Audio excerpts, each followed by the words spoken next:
Fantasy Tower finally has its own bunny girl. She is the latest version of Yanuo, Breevy's best friend. But don't get excited yet. She's not as harmless as she appears on the surface. But it's a double agent from the enemy. We love her even more now. Yanuo first appeared in Breevy's narration. Call her Yanuo. But at that time she was busy with other things. We only hear of her name, but not her person. The real meeting is in the Infinite Sundial of Domain 9. She came to assist in investigating the issue with the Infinite Sundial. Later on, we all participated in activities in the mirror. We also met her. With continuous contact. We will find that her relationship with Breevy is really good. But all of these conclusions changed after a PV. That's Yanuo's role PV. Virtual drama and true meaning. This PV has been online for a week now. Why hasn't Xiaofeng interpreted it? Because it is really problematic. There are 3 issues in total. The lines before and after the first part cannot correspond. We can easily see from the order of PV. The order of the videos is in reverse order. Pay attention to the line at this moment. Your security system is the same as yours. Then we will pull the progress to the end, haha. Your security system is exactly the same as yours. Did you hear it? One said the same thing. One said exactly the same thing. If it's just a subtitle error, it's not a big deal. But even the dubbing doesn't match. It's easy to associate this with 2 similar scenes. If it's a performance. So what was another time? The placement of the second gun is incorrect. Still at the beginning of PV. Pay attention to the clocks that appear here. The display time is 22:02. But that's not the key. The key is the position of the clock. At the left rear of Breevy. Next, we will move the progress to the back. Pay attention to the position where Yanuo puts the gun. There is only one gun on the table. Then Breevy took her away. The ending scene cannot be explained. Why is the gun next to the clock? The time is also 22:03. In chronological order, it should occur 1 minute later. This place is very inconsistent. Unless these are 2 similar scenes. The third point is shooting. Shooting is divided into 2 mysteries. One is the sound of gunfire. The sound of gunfire in front of PV can be heard as the sound of an empty gun. Farewell, my good friend. And the sound coming from behind is a real gun, good friend. Another is the effect of killing. From Breevy's shadow. There was blood splattering out. What is the real situation? When Breevy got up, there is no damage to the body. These seem to be supporting evidence. These are 2 similar scenes mixed and cropped together. Yanuo is undercover, and the answer is almost out. Just weird. The evidence to overturn all these speculations is also in the game. Some time ago, there was an old dream activity in Tower of Fantasy. I don't know how many people have even skipped and started smoking. So congratulations on skipping the important plot. In the shooting of Domain 9, we saw Breevy and Yanuo. They have mentioned this exercise before. And the camera was taken from the hands of the active NPC. The exercise occurred a period of time before the event. This can be considered a real blow. PV is really just an exercise. Sure enough, except for the plot, the Tower of Fantasy is all about the plot. So, if it's just a drill, what are the explanations for the violations in PV? This has to mention the fraudulent PV of Fantasy Tower. Changing the scene layout for video effects. They even changed their lines this time. Next time, you should have dim sum. If you want to make changes, can it echo back and forth? Go ahead and make some modifications. The approach of only focusing on the head and disregarding the tail can easily lead to excessive speculation. If it weren't for a copy of the activity as evidence. I think Yanuo really shot Breevy. But this PV is not really all about whole life. The gaze of a swordsman cannot be hidden. Roast from the heart is also true. The title has already revealed the answer. Virtual drama and true meaning. Although this is just a fake drama. But it expresses the true meaning within oneself. After the crowd turned around and left, Yanuo's line of sight is pointing at the pistol. Her hand movements are also approaching the pistol. Just got caught by Breevy on the halfway. This is also the first time the official has hinted to us. Yanuo has a problem. The second hint to us is in Yanuo's mimetic design information. In the past, character mimicry design mainly focused on inspiration for weapon and clothing design. But Yanuo's mimetic information is in the form of long graphs. It can be seen that there is too much news to be displayed. There are 2 noteworthy pieces of news. 111, 00:04:45, 900 00:04:49, 433. The first one is Yanuo's weapon, lance and bad guy. It houses the last wishes of the Demon King. But now the dark spiritual power has been destroyed. The magic of friendship has firmly suppressed it. We have also seen this scene before. Do you really think Brevi is stupid and sweet? By the way, what you just said are not true, are they? She just doesn't want to participate in the conspiracy and scheme. But that doesn't mean she can't understand. Brevi is a person standing at the top of Asperia's science and technology. She and Yanuo have always been hinting at each other. The actions and questions in PV. The setting of weapons, the story in the Yanuo file. No one is not a confrontation between the two sides. It can only be said that the friendship between girls is too scary. These two are playing a high-end game. The branch line is also a response to this PV. We will discuss this later. The second piece of information is the joyful hunting ceremony. It reveals a big secret for us. Before Yanuo joined Hycrose, once belonged to a group active in Warren Snowfield. Bounty Hunter Squad. There is a magic thing in the Tower of Fantasy. You can find that many people actively leave Hycrose. But it's rare to find anyone joining Hycrose. In the plot of Asperia in Tower of Fantasy, whether it's Astra or Banjas, Navia, Mines, or Snowfields, there is no place that has a positive evaluation of Hycrose. This is also the attitude of the Earthworld towards the celestial beings. Since Yanuo comes from the ground, what is her motivation to join Hycrose? Don't forget, the reason why Warren Snowfield became a Snowfield. But it's all caused by Tower of Fantasy. I have pictures as evidence. Until now, the Tower of Fantasy is still emitting air conditioning to Warren Snowfield. This has also made Warren Snowfield a rarely visited snowfield. At the same time, it has become the stronghold of the heirs of Ida. That's right.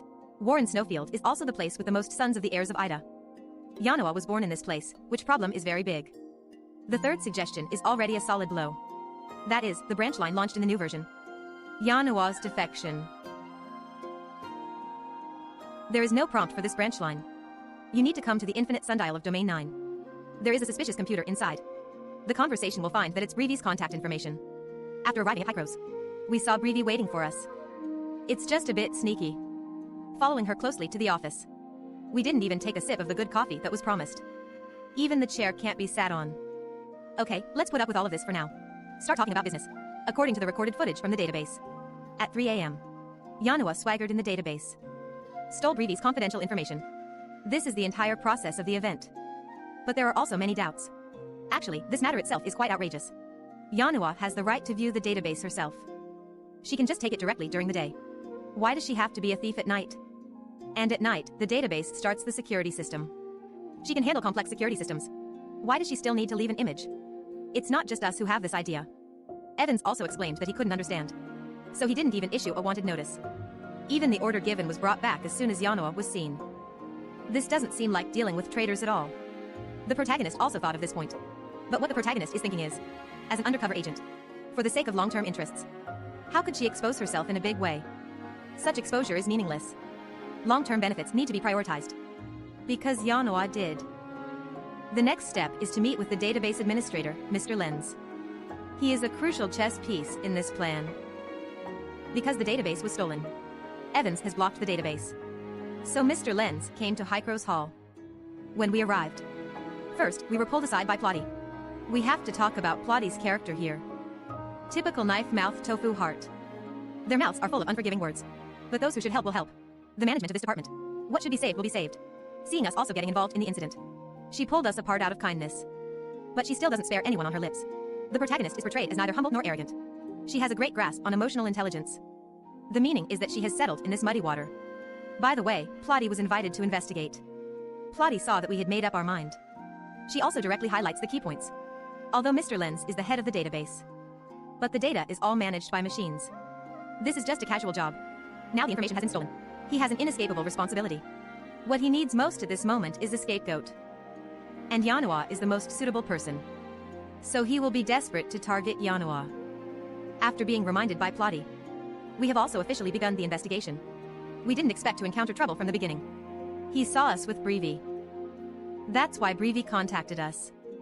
Everyone knows that Brevi and Yanuo have a good relationship. To investigate this matter, we need to avoid suspicion.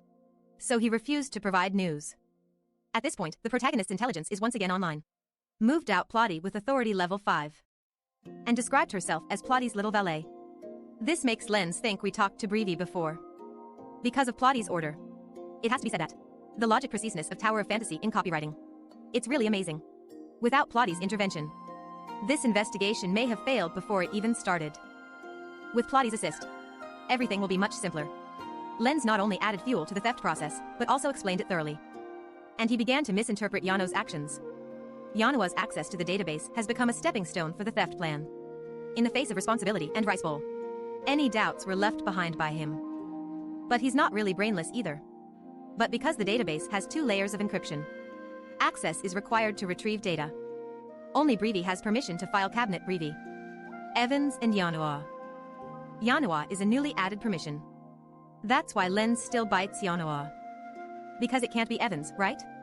Xiaofeng really thought about this possibility. But if it were him, then Yanuo's wanted warrant will be issued. Because we need a scapegoat. Upon investigation, the spearhead has been directed at Yanuo. The protagonist's proposal of breaking through security measures is too strong. Yanuo herself must be hard to do. She needs an accomplice to commit the crime. We never expected that Lens would actually say the name. Anna and Los from the mimicry department. And even more miraculously, these 2 names were requested by Yanuo. Finally, it hasn't been allowed yet. This is very strange. Did Yanuo not know that she would be blocked? This is something that is not allowed by regulations. So she knew she would be rejected. But she still did it that way. This does not match her clever persona. However, doing so is not without effect. Will provide us with ideas for solving cases in the investigation of the entire incident. In fact, we were led by Yanuo's nose. Seemingly the answer we deduced. But it was Yanuo who provided ideas. Because of the relationship Yanuo and Brevi have shown. From the beginning, we didn't believe that Yanuo would rebel. The truth about the video can only be revealed. It was someone else who took advantage of Yanuo's mimicry. Coincidentally, while we were investigating Lens, we also know the 2 people Yanuo cares about. Working in the mimicry department. She is gradually refining our thinking. The next step is to unlock the secret of identity permissions. Under Brevi's warning, it is believed that there may be a problem with the authentication system. Plotty also admitted this possibility. And start investigating. And we are starting to search for clues. Have you seen this file on the cabinet? That's right, this is the file that should have been stolen. We haven't had a chance to see the results yet. Plotty has come to a conclusion. The authentication system was tampered with. Swapped Yanuo's identity with that of a traitor. This way, the traitor can also be certified. In order to prevent Yanuo from finding that her identity has been changed. Only then did they choose to take action in the early morning. Plotty, according to the traitor, found the information she posted online. First, the dynamics of the pumpkin at midnight. It's a bit like a tree hole. Anonymous speech, cleared every night at midnight. The traitor is Isatina, who is also a researcher. She vented her dissatisfaction with Brevi at midnight. Sure enough, jealousy would be completely unrecognizable. Then someone messaged her privately. And disguised as the supervisory personnel at the headquarters of Hycros. Tell her that there is favoritism and malpractice in District 9. Her work was stolen by Brevi. He also said he could help her seek revenge. Seeing Isatina still wavering, the other party directly called out her name. This is already a blatant threat. Anonymously cursing others online. And it was also discovered. Isatina can only agree to meet at the employee cafeteria. There's an interesting question here. Guess who she met in the employee cafeteria? There are 2 possibilities here. The first type. The other party falsely claimed to be from headquarters. The person she meets needs to be someone who hasn't appeared in District 9. If the present is from District 9, then it will become the headquarters with undercover agents in District 9. This will increase Isatina's suspicion. If the person is not from District 9, how did he get into the employee cafeteria again? This is the second possibility. What she saw were people who used mimicry. Simulacrum is the characteristic system of Magic Tower. But mimicry has requirements. Not everyone can retain mimicry data. Who needs to mimic to avoid being discovered? The answer is definitely to be discovered. When we first met Isatina, she treated us like mysterious people. And she said you have changed your appearance again. It can be seen that she knows that mysterious people can freely use mimicry. The safest way here is to talk with Yanuo herself. And said she used Yanuo's mimesis. So after meeting Isatina, she can also safely use Yanuo's mimicry. The most interesting aspect of this branch line is the meeting with mysterious people. Although it is not reflected in the game. But as long as you start using logic to reason, you will find that the mysterious man can only be the image of Yanuo. And that's the true statement. Yanuo is an undercover agent. Another look. Interested friends can refer to this sentence. Go and reason about it. Look at the image of Yanuo. Who else would fit the image of a mysterious person? Tip 1. Using mimicry will result in a record. This is reflected in Samir's mimesis.